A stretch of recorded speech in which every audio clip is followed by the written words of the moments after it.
How are you doing, everybody? I am Sasha. I work here at the Library of Congress, and my job is to put together programs like this for kids and teens. And today is our first ever YA live at the library. So can we hear a woo woo? Thank you so much. But you're not here to hear me talk about myself. Let's welcome author, amazing person, Rebecca Ross.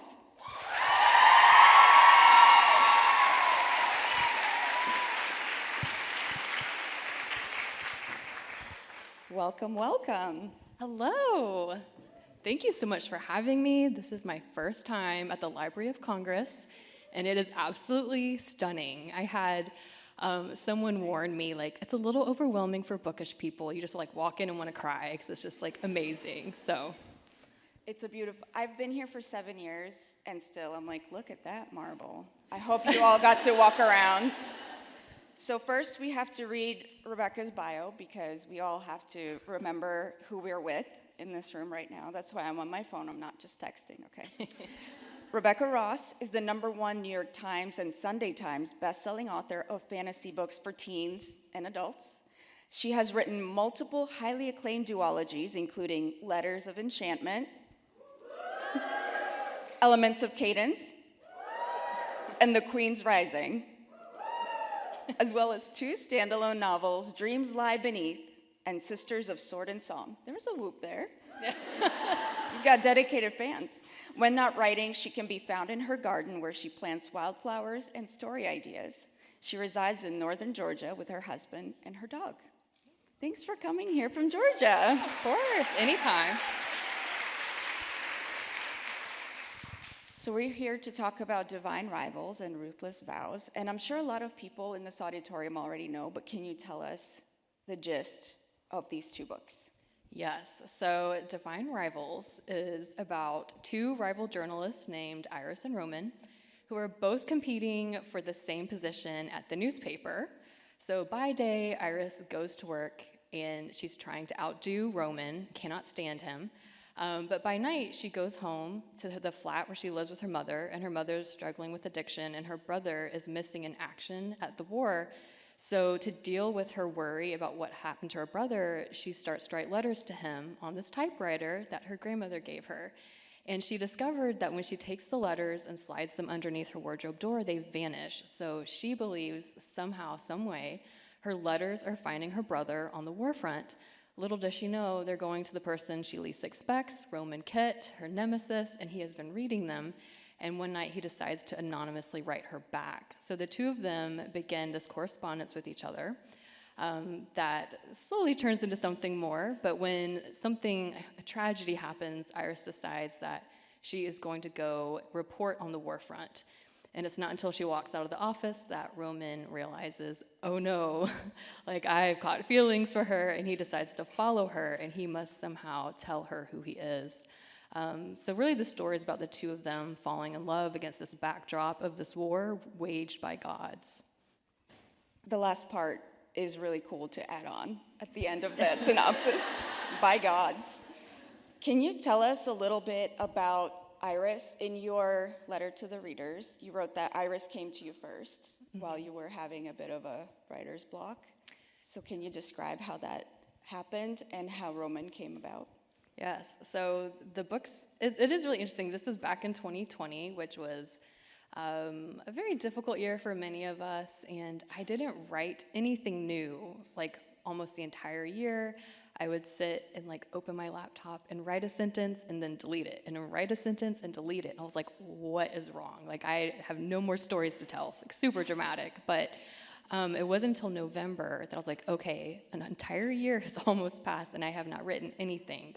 It's time that I find the next story. And I keep a brainstorming journal, and I think they're so important. Almost every single one of my books has actually started in a journal, then I just started writing ideas down. So that's what I did for this book, is I had a brand new journal. I started writing random thoughts down, and I wrote this line, and it was a girl who writes letters to her missing brother and the boy who reads them. And usually my books begin with a character in a situation that I'm very intrigued by. So it's well, who is this girl? Why is her brother missing? Who is this other boy that's reading these letters? And I envisioned Iris like very clearly wearing this like tattered trench coat, running to work on like the roads were cobblestone, it was rainy. She gets to the office and she's like drenched, and just like, oh. But she looks at the desk and she's like, oh my gosh, did I beat him? Did I beat him? And it's Roman's desk and he's not there. She's like, oh, I beat him, yes. But then she turns and he's standing at the bulletin board and he kind of like pulls the last assignment and he's just kind of like, so that was like the very first image I had of them. And it's amazing that it actually stuck and it never changed. It's still in chapter 1. And I just saw them both so clearly, and I think in a way it felt like they've been with me for many, many years, just waiting for the right moment to be like, here we are, like this is our story. They made an appearance against your will. Yes. Okay. Did you know that they would hate each other and then fall in love right away? Yes, immediately, like I knew.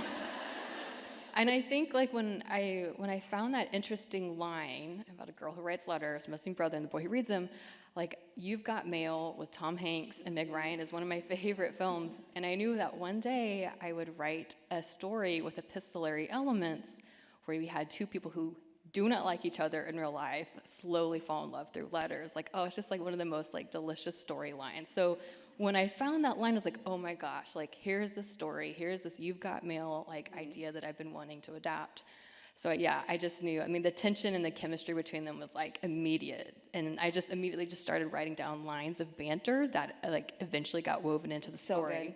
Yes, because I could see it. I could see it happening. It's almost like my hand couldn't even keep up with like all these ideas, which is wild. After having a year of almost like absolutely no words coming out, all of a sudden it was like, oh my gosh, like.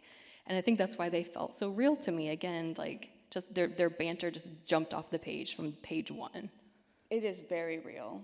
And it's also amazing that in YA, a lot of times we see insta-love, or we don't really follow the characters along as they fall in love.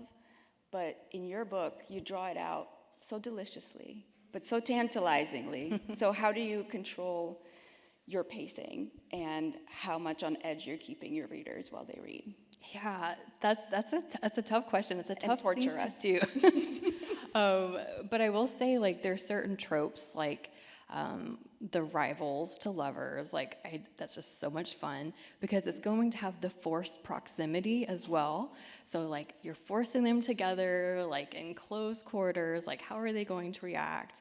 The fact that they both want the same position, like, how are they going to kind of outdo each other? And that's, like, with Roman, when he realized it was Iris's letters arriving to his room, he was like, let's just throw this in the, trash. And then he was like, and then he starts reading. I'm like, this is a tactic. Like, I'm getting to know, like, her writing style so I can outwrite her.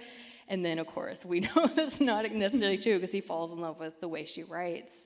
So, yeah, I think, like, all of part 1, like, I absolutely loved writing the first act of Divine Rivals because it's like you're seeing these two, like how they interact in the office. They can't stand each other, but yet there's this push-pull between them. Like when Iris just decides, hey, do you want to go get a sandwich? And Roman's like, oh gosh, I probably shouldn't. But then he decides, okay, like I'll go get a sandwich with her. And like that moment when they sit on the park bench, like they're finally starting to open up a little bit.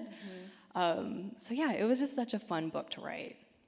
I love the part, speaking of tropey parts, where they're on a bus and they're like, oh no, there's only one seat. I guess you have to sit on my lap. Yes, I love the that only part. one seat in the truck. It's like, yes. It was delicious is the word of the evening, I think. So we have Iris and we have Roman, and they are pushing, pulling towards each other. And the backdrop of the gods warring with each other. Can you tell us why you decided to add this huge element? So I'm a discovery writer, so usually let me just go ahead and start writing and see, and I'm very character driven, so I had my characters, and I started to build the world up around them. And I had to ask myself, well, where is this magic coming from? Like, how, I know her letters are being magically transported, but like, how and why?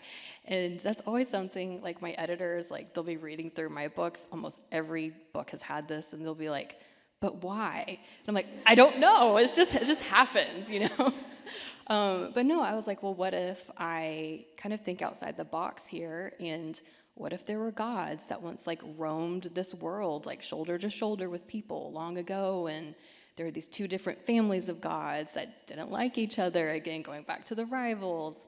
And like one by one, they just got more and more diminished till there was 5 left, and the humans outsmarted them and conquered them and put them into enchanted sleep and put them in graves.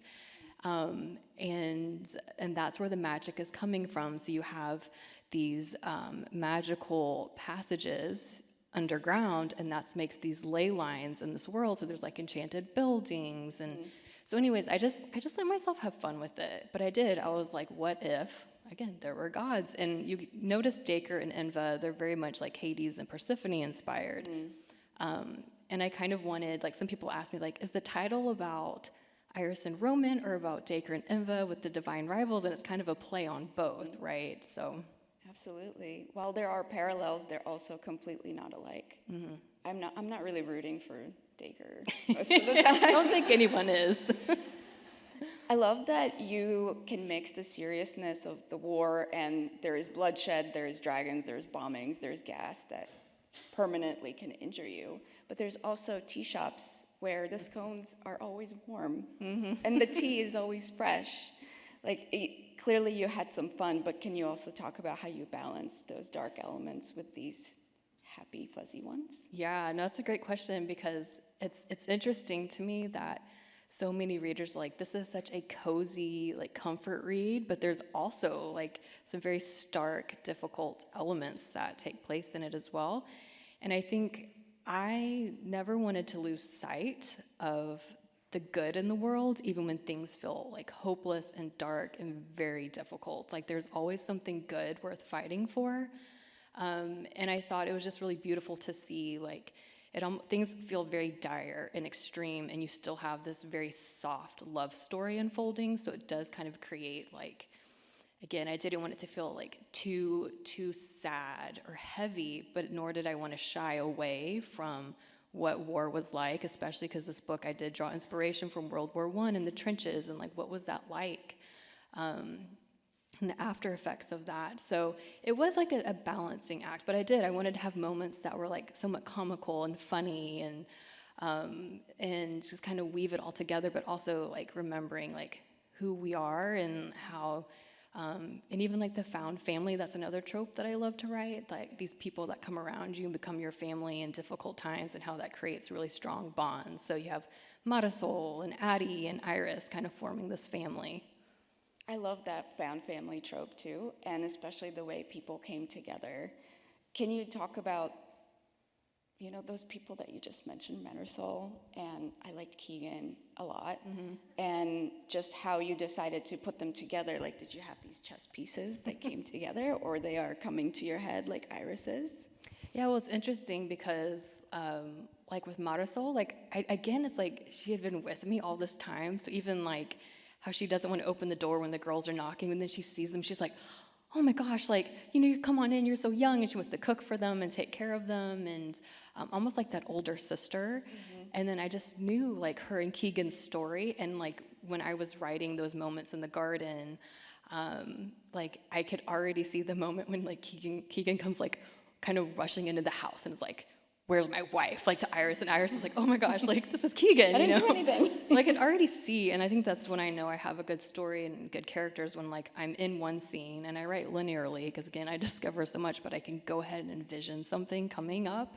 So I'll like write it down in my journal. And so that was like one of the scenes I was like really like eager to write, was that moment when like Keegan and Marisol have that moment.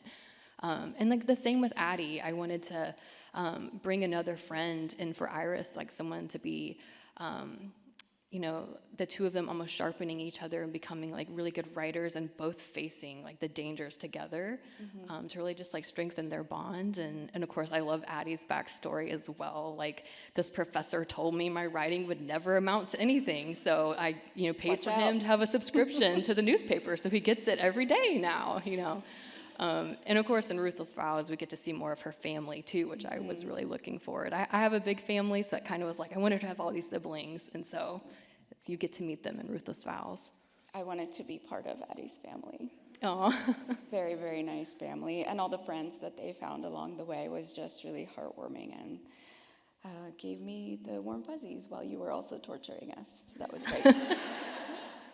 When you're a writer, when you are writing and you're really excited about a scene, or maybe when you are having a hard time, do you imagine your readers reading it? that's a good question.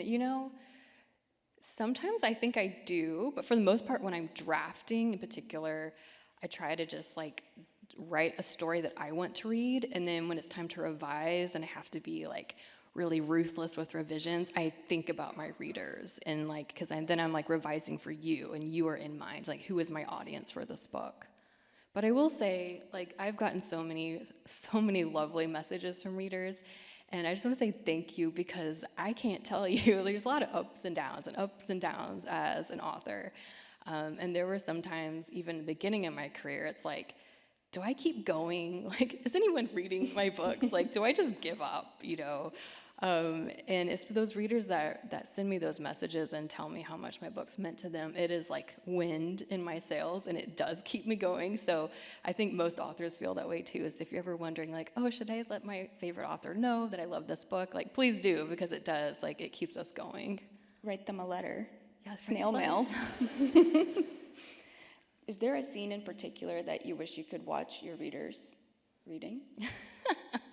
So I feel like there was like a TikTok trend where people were filming themselves reading the end of Divine Rivals, and so I could like see their faces when they read the end. You got to see And it. I was just like, oh my gosh, it's so funny. I'm not on TikTok, but when the book started taking off on TikTok, I think I casually mentioned it to my sisters, and they're younger than me, so they were like with me, and they pulled it up, and they were like, oh my gosh, this has like millions of views. And they pulled up one where like someone was reading the end and crying, and we were all like, oh my gosh, like it was just like, I felt horrible, but it was also amazing.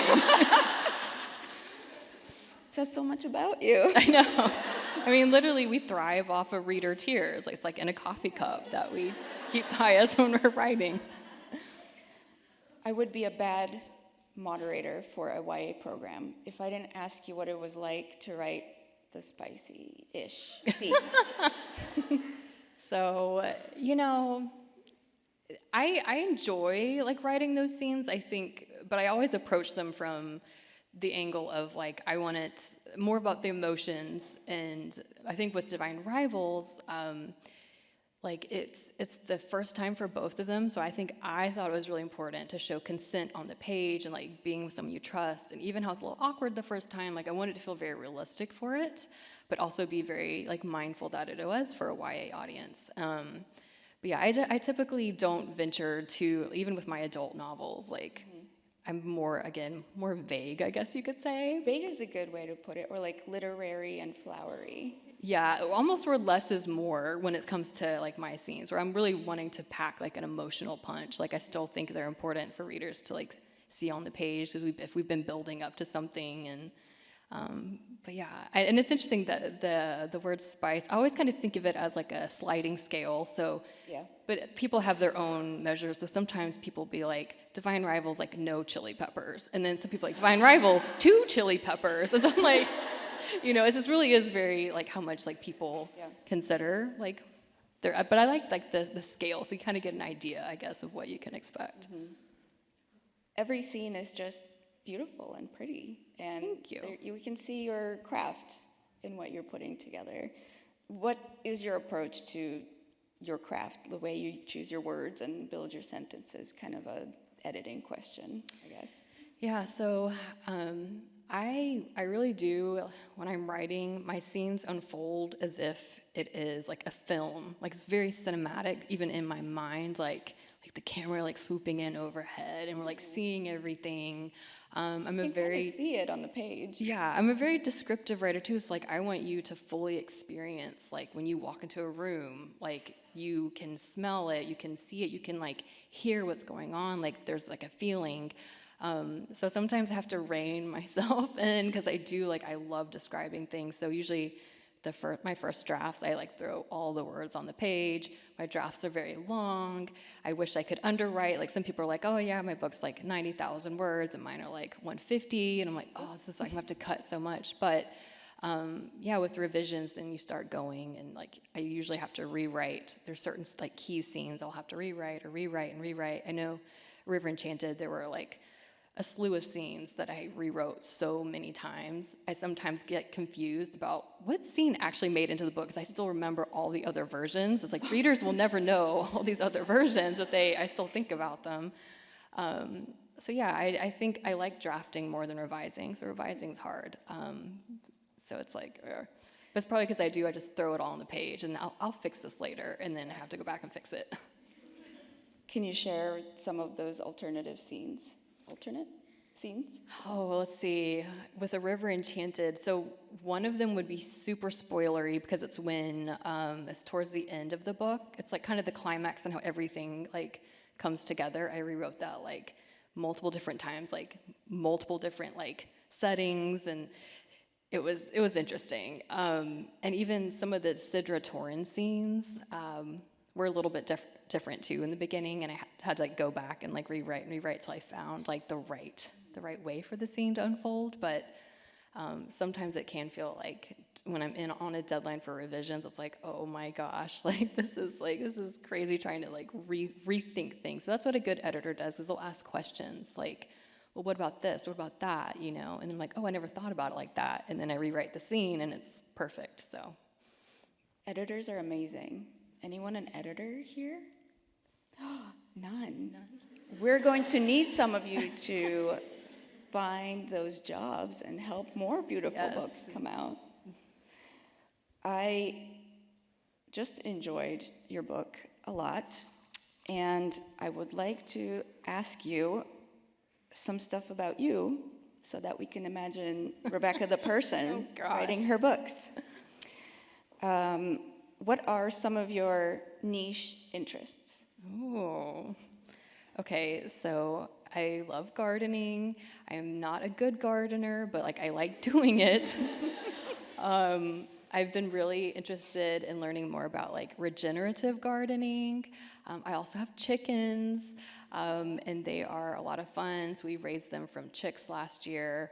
So sometimes I'll just go get a lawn chair and watch my chickens like in the yard. It's just very calming.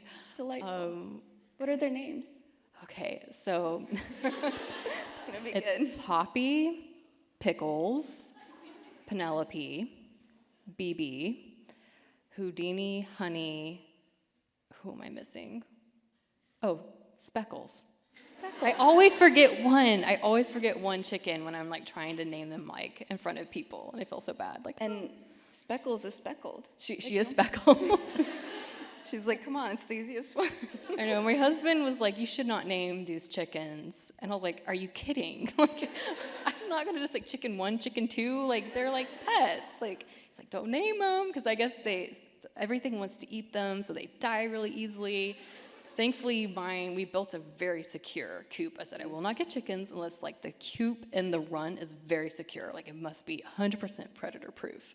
So it's very secure. And then I don't let them out unless like I'm out there with them, so they can't free range the whole time, unfortunately. But a lot of times, like I'll be riding, I'll be like, okay, I gotta go outside. Like I gotta get some sunlight. So I'll like let them out and I'll walk around my yard and let them like have their free time. Because I have these owls that live like in these trees right by my house. Oh my gosh. So I'm like, oh no, like Mr. Owl, please don't notice the chickens. But they're really cool because I'll hear them calling to each other, so you kind of hear the owls. So I live kind of in the woods, so there's like lots of wildlife. There's deer that come through all the time. I'm trying to think if there's anything else that interests me. Almost everything sort of like surrounds books, so I'm like very boring. Like I could really be a hermit that like lives with my chickens and my garden and my books. I'd be completely fine. That's a full life. Is World War I one of your interests, since that was a bit of a background? Yeah, I mean, I've always been like, okay, so one of my favorite books when I was a teen were the Dear America Diaries. I don't know. Yes? Okay. And I think that really got my love of, first of all, like telling a story, like, because they're all like these young women throughout historical periods that are telling, like, it's like their journals, like you're reading a girl's journal that lived through, this time period. But also it focuses. So it's like historical fiction. So that's like, I think my love of history really like began with that series.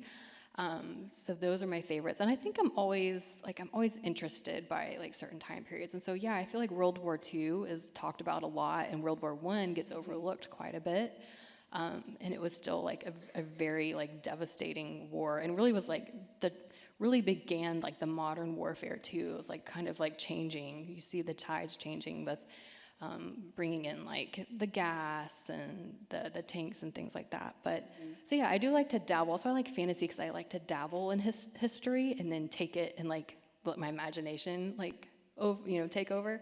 But I do have people ask me like, if you didn't write fantasy, what other genre? And sometimes I think, well, maybe like historical fiction if I had like the right story like call to me. But it's just it's like a lot of research. I think I'd have to really like dedicate months and months and months of research for that. Amazing. I'm going to plug the Library of Congress for a second. We have 176 million items in our collections, and about 2 million of them are online.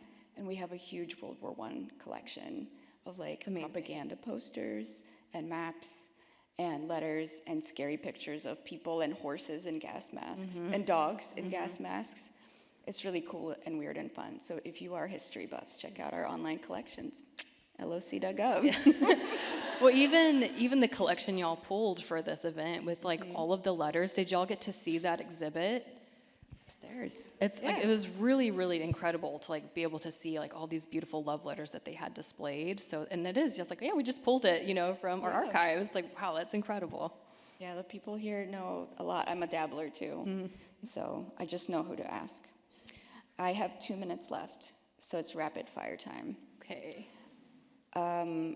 If you could live the way you want to, would you choose real life or fantasy? Ooh. Okay, so wait, if I could choose my life right now or choose a fantasy life?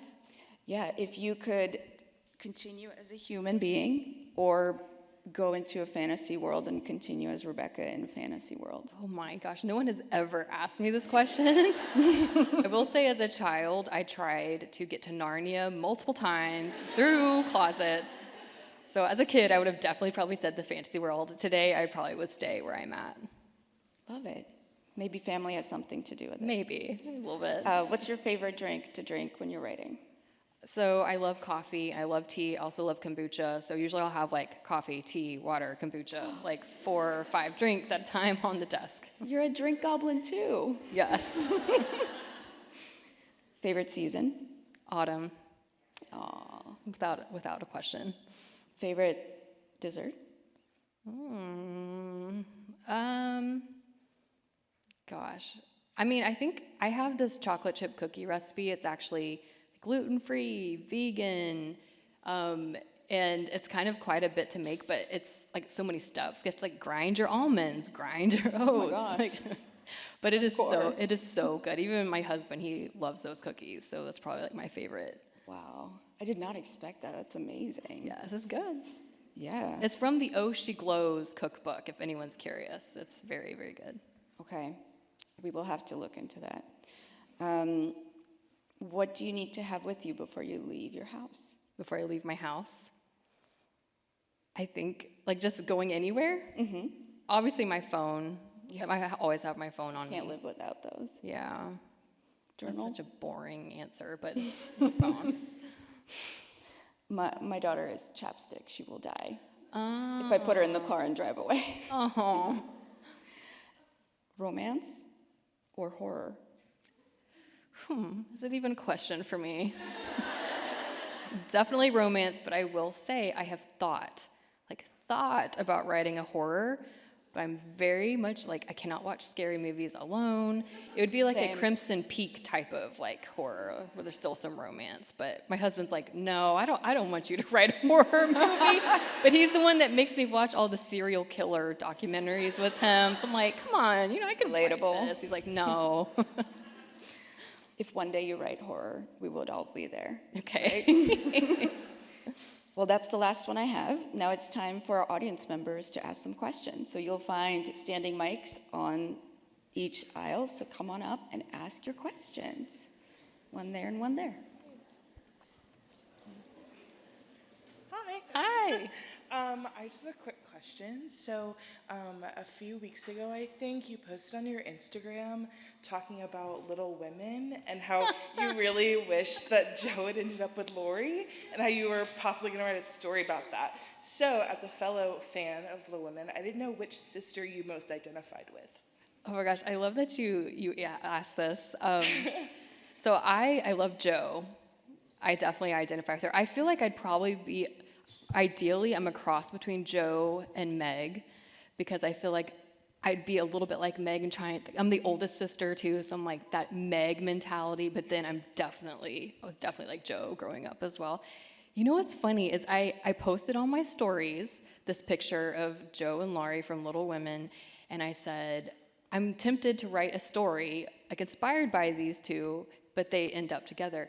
I got such a response from people. I was like, oh my word, like people really want to read this. I might actually like think about like what story. So I'm glad you mentioned it. Of course. Thanks for Yeah, thank you.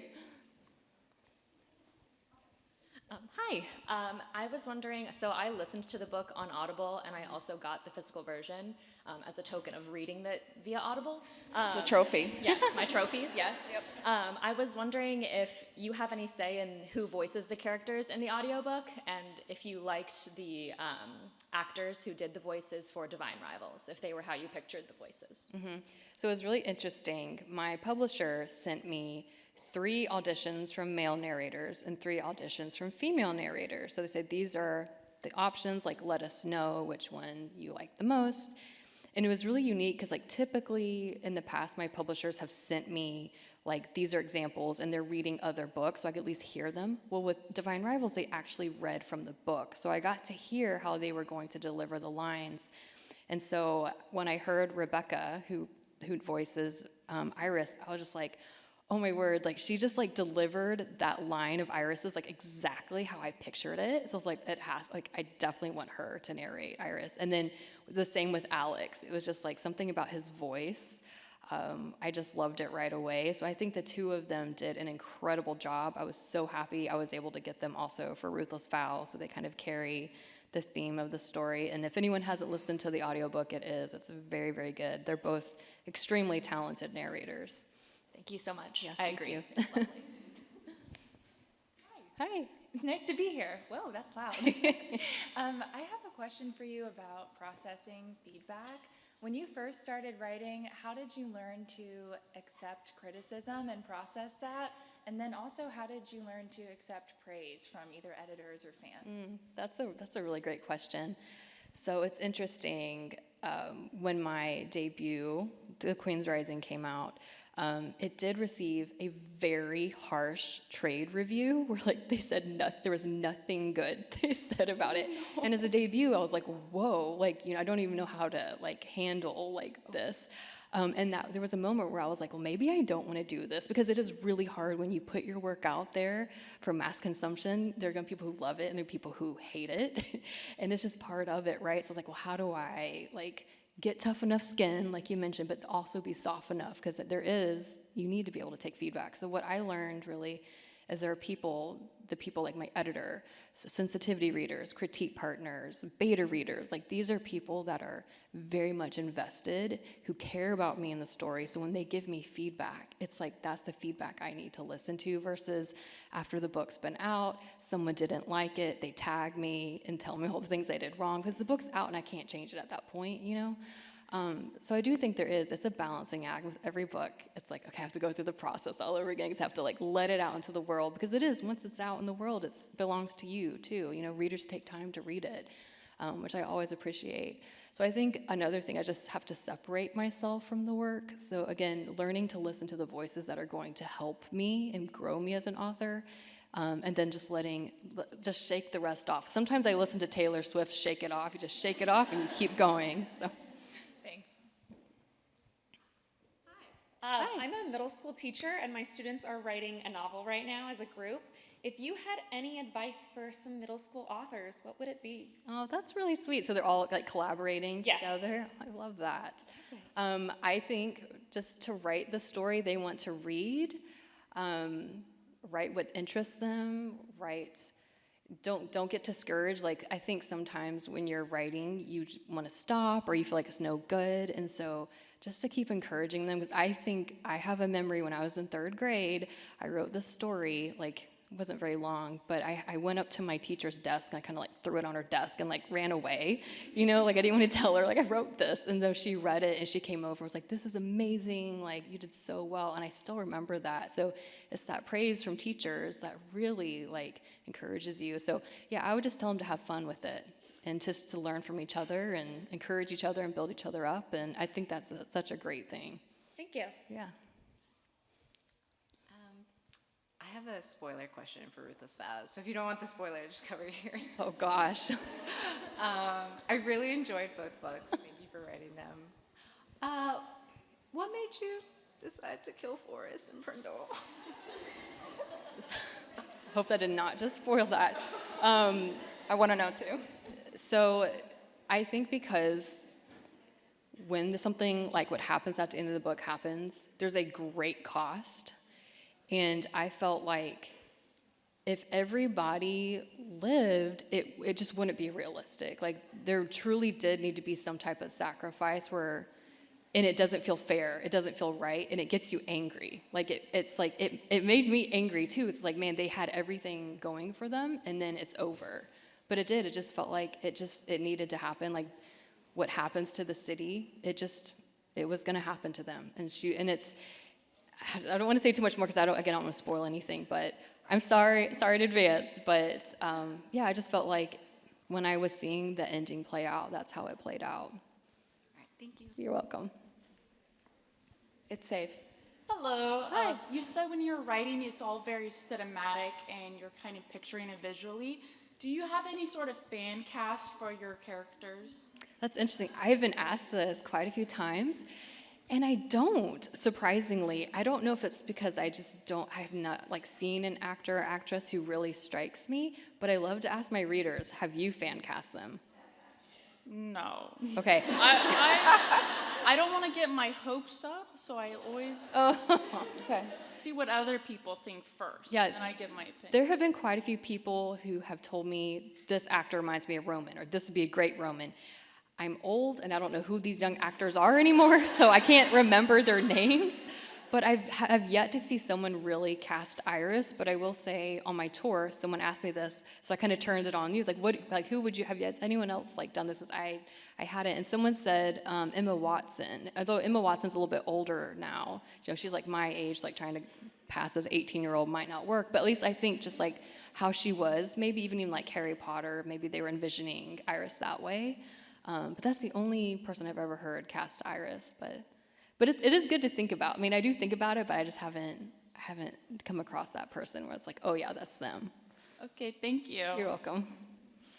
Hi, it's nice to see you again. Hi. My question is that you've mentioned that you've been wanting to be a writer for so long. So has there been a story from when you're younger that has stayed with you or that has made itself like some way into your stories?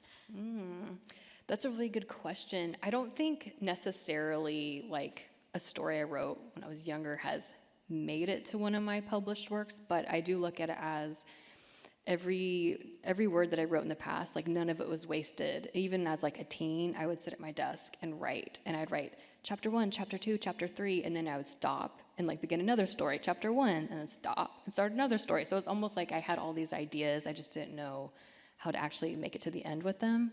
And sometimes I would think, man, I just wasted this whole week working on this story that's like no good. But again, I look back and think that was all part of like building me into who I am today. So I'm so glad I spent all that time as a teen. And even, I mean, I think if you asked me when I was 8 years old, like I wanted to be an author, like I knew that early. But I do, I have a lot of ideas. There's one book that I actually wrote when I was querying for an agent with The Queen's Rising. I wrote a book, and sometimes I think about it because it hasn't seen the light of day since. Because there is, like, sometimes you have these ideas that stay with you a while, and you kind of bring them back up, and then you're ready to write them. So it is thank you for your question, because it is, like, really fascinating to think back. Like, what was I writing as a child, you know? And again, I think it all just, like, built to where I am now. Thank you. Yeah. Hi, so I'm really interested. Oh. 2 more questions. 2 more? And then we have to wrap, but then Rebecca will be signing next door. Sorry, go ahead. I'm really interested in world building, so I was just wondering when you're creating these fantasy worlds and coming up with names and descriptions for like these places and magic systems, like what's your process in coming up with like names and stuff? Yeah, so names are always like hard. So I try in my journal, like anytime I come across a name that's really interesting, like I'll write it down. It's like, I might use this one day. But for the most part, it is kind of like, I just kind of have to search for the right one. It's interesting, some people ask me, why did you name the city Oath in Divine Rivals? Like, where'd that come from? And I can't even really tell you where it came from. I just liked that word, and I thought it kind of had this old medieval feeling to it, and it kind of based on how the city is very old, and it kind of still has this castle and cobblestones, but then you have like the modern architecture coming in. It's almost like this mismatched city. So yeah, I hope that answers your question. But I just keep a journal full of names. That's how like Iris and Roman's names were like, I had written them down a while back. So when I was trying to find their names, I saw them and I was like, oh, well, there's my Iris, like, and there's my Roman. Like, I've been saving those names for them. Cool, thank you. I have a question about a character. When all was said and done by the end of Ruthless Vows, what was Helena writing? Good question. I've never been asked that. I think she was writing a novel. Like, she was just sitting down and just started writing a novel. But I've actually never thought too deeply into that. So that's a really cool question. Yeah. Thank you. Yeah. Well, thank you so much, everyone, for coming. Big round of applause for Rebecca Ross. Thank you. Thank you for coming.